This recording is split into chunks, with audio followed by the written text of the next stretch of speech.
Hi, my name is Amanda Mrasz. I'm 16 years old and from Long Valley, New Jersey. Amanda started experiencing pain about 1.5 years ago. She came home from her softball practice that morning and she was in a lot of discomfort. That evening she went to her holiday dance at school, and that night when she came home she was crying in pain. She woke up that Sunday and couldn't even bend to put her socks on. My life prior to my symptoms was really active and I played a lot of sports. I had school volleyball practice and I just sat on the bench icing my back because it hurt so much. And then I went to my club team and I couldn't play there either. I called a chiropractor friend of ours, Dr. Curtis in Randolph. He saw me, Amanda, right away the next morning. He took some x-rays and he could see that there was something wrong. From there we went on to different specialists. We went to an MRI doctor, a radiologist. We saw an autoimmune doctor. No one could figure out exactly what was wrong. I would come home and sleep and I wouldn't want to go and hang out with friends because my back pain was so, I guess it hurt me so much that I couldn't go to dances or do fun things with my friends. I just want to stay home. Amanda had went through a trial of chiropractic care. She went through a trial of acupuncture, physical therapy. She had tried a belt for a period of months. I believe she also had an injection, and any of the treatments up until that point basically did not offer her any type of long-lasting pain relief, and it also didn't allow her to resume to her normal activities. So at that point in time, surgery was the only option. I know that she had been to some other surgeons for a consultation, and I recommended that she go to Dr. Kaul based upon the history that I've had with Dr. Kaul over the years. Amanda was referred to me by Dr. Curtis. She had been experiencing a lot of back and leg pain for about 1.5 years. She had undergone a course of conservative therapy which had involved chiropractic care, physical therapy, and all of these had led to a temporary but very limited reduction in pain. I would go to my chiropractor and he could relieve me from pain for an hour or two. Over time they did some heat therapy, they did acupuncture. She had a pain management specialist who did some epidural shots. Nothing seemed to work. At that point they were suggesting a nerve block, but we knew it was only temporary and something Amanda didn't want to do. She wanted a fix. It was really frustrating for me to go to so many doctors and not have any relief in pain. You go and walk into a doctor's office and you think maybe they're going to figure out what's wrong with me this time.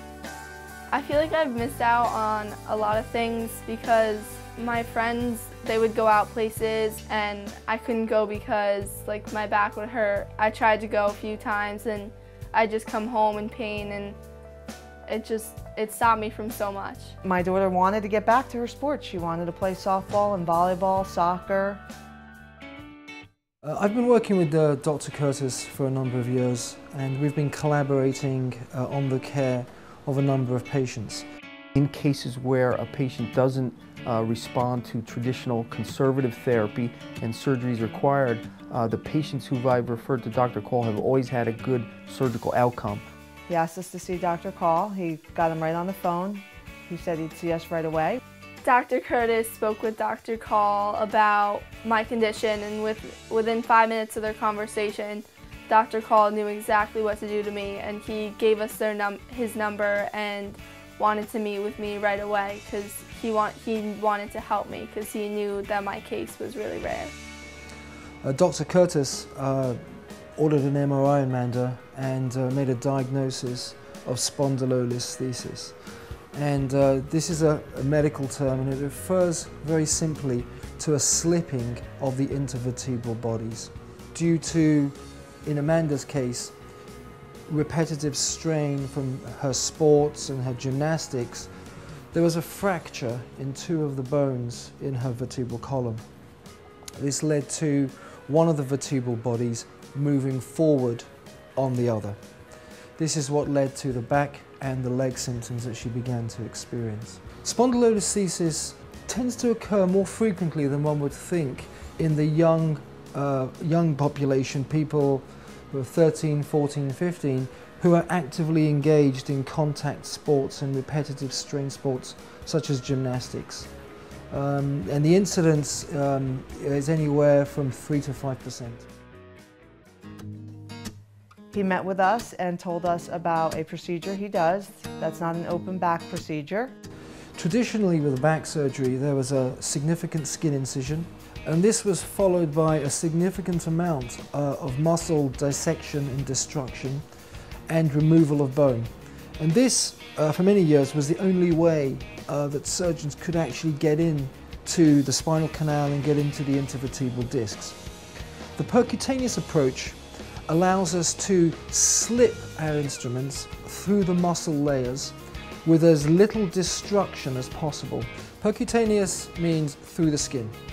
So there's a minimal amount of muscle cutting, there's sometimes almost no bony resection, and we're able to get to the part of the spine where the problem is and correct the issue through portals that are as little as 8 to 9 millimeters in diameter.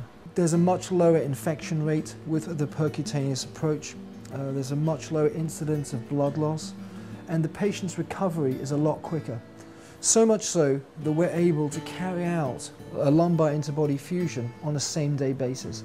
Dr. Curtis influenced my decision because he told me that if he was in my position, then he would trust Dr. Kaul with his life, and he would want him to perform the surgery on him.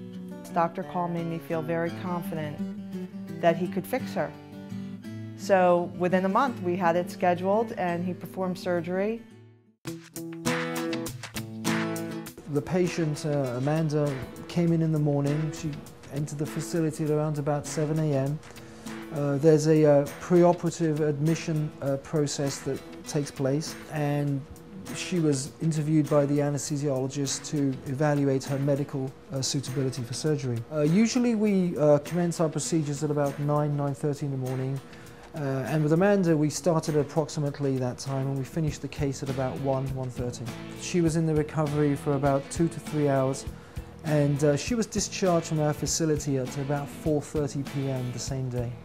The technology that was used on her back was somewhat groundbreaking in that this procedure was carried out in a percutaneous fashion.